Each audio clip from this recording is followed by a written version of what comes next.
Well, good morning, everyone. Hasn't the Lord been giving us great days over the last little while? I've seen some of your pictures out there of your car thermometers up over 20 degrees Celsius, and it has been a beautiful couple of days, last few days. So I'm out here in the backyard enjoying the beautiful day, out for a little walk, and glad you can come join me. Well, I was doing some scaling through the Christian news today and realized that Dr. John Stackhouse, a professor at Crandall University, recently released a book, a new book titled Can I Believe?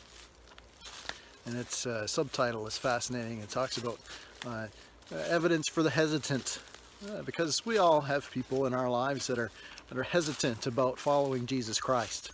And so this review that I read has twigged my interest, because it talks about Professor Stackhouse's 4 questions that he says can be reasonably asked of any religion and should be able to be answered by any belief system. In fact, it's the standard by which any belief system can be evaluated, and he comes to the conclusion in his book that Christianity is really the only answer to these 4 questions. So what are the 4 questions? Well, the first is, what is real? And we know that the Lord defines for us very specifically, and I'm surrounded by a great example of that. What is real?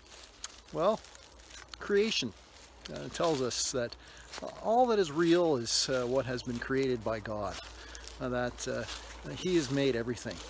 And so our belief system tells us that important truth of we can answer what is real by pointing to God, who is the Creator.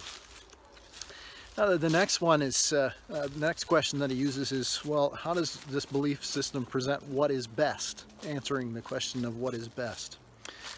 Well, in a word, through the Bible, it's presented to us as shalom. Of course, is the old word for peace, and it's much more than just the absence of war, but it's the presence of the flourishing for people.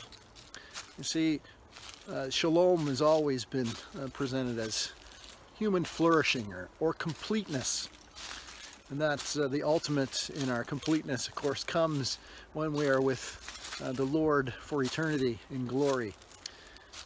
But even on that journey, the Lord presents to us all sorts of ways in which we can live the best. The answer to what is best is the Lord's plan for our lives. The next question that he asks, of course, is, well, what is wrong? And we all know what is wrong. We don't have to look too far to see that there's plenty wrong in this world. And we know by the teachings of Christ that, well, what's really wrong with us is sin. And sin that results in evil. And we have the answer in Jesus Christ. The remedy for what is wrong, or the answer to the 4th question, what can be done? Well, we know that what can be done is, the only thing that can be done is that through Jesus Christ we can be made well.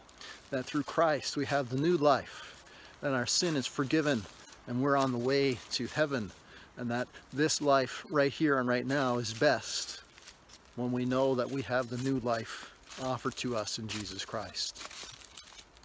What is real? What is best? What is wrong? And how can it be fixed, or what can be done about it? They're all best answered by Jesus Christ our Lord. And so as a follower of Jesus Christ, we have the answers. I want to encourage you today in your walk with Jesus Christ, as I'm out here on this beautiful back lot. And I also want to encourage you that if you aren't a follower of Jesus Christ, no need to hesitate. You can believe, and that it is reasonable for anyone to believe in Jesus Christ. Well, before I go, a few gems of wisdom from Pastor Mackenzie. The first one is a question. Can you relate to this? Have you ever had one of those days when the only thing that went off according to plan was your alarm clock? Or how about this one, and pertinent to things that we've been reading in the news about the airlines, even back in Pastor Mackenzie's days. The little wit was, airfares are going up. So even the cost of going up is going up. I hope you have a great day. God bless you. Just goes to show you that even the deer know a good path.